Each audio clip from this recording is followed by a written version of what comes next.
বন্যায় ক্ষতিগ্রস্তদের মাঝে পুনর্বাসনে ফেনীতে ৮৫টি ঘর হস্তান্তর করেছে নৌবাহিনী। বাহিনীর পরিবার কল্যাণ সংঘের উদ্যোগে নবনির্বাচিত এসব ঘর গৃহহারাদের মাঝে হস্তান্তর করেন চট্টগ্রাম নৌ অঞ্চলের প্রধান রিয়ার অ্যাডমিরাল মীর এরশাদ আলী। নতুন ঘর পাওয়ায় খুশি ক্ষতিগ্রস্ত পরিবারগুলো। চট্টগ্রাম থেকে আরও জানাচ্ছেন সৈয়দ তামিম মাহমুদ।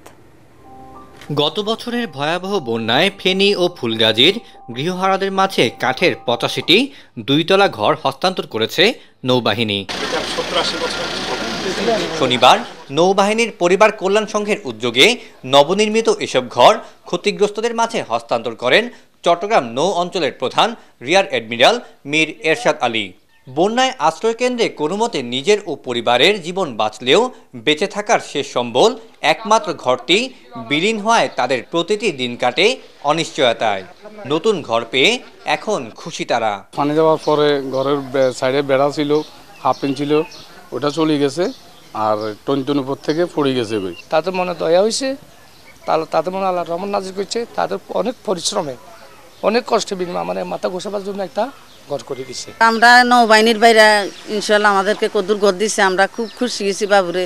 আগামী দিনেও নৌবাহিনীর পক্ষ থেকে বিভিন্ন মানবিক সহায়তা অব্যাহত থাকবে বলে জানান চট্টগ্রাম নৌ অঞ্চলের প্রধান রিয়ার অ্যাডমিরাল মীর এরশাদ আলী। বাড়িগুলো একদিকে যেমন দৃষ্টিনন্দন হয়েছে এবং অপরদিকে স্থায়িত্ব ও বসবাসযোগ্যতার দৃষ্টিকোণে অত্যন্ত উপযুক্ত। আমার বিশ্বাস আমাদের এই উদ্যোগ অনুসরণ করে বিভিন্ন সংস্থা, বিভিন্ন প্রতিষ্ঠান ও বিত্তমান ব্যক্তিবর্গ আরও উদ্যোগী হয়ে আপনাদের সাহায্যে এগিয়ে আসবেন। গত বছরের আগস্টে ভয়াবহ বন্যায় সম্পূর্ণভাবে ক্ষতিগ্রস্ত হয় ফেনী জেলার ১৭০০-র বেশি ঘর। আংশিক ক্ষতিগ্রস্ত হয় প্রায় ৬৫০০।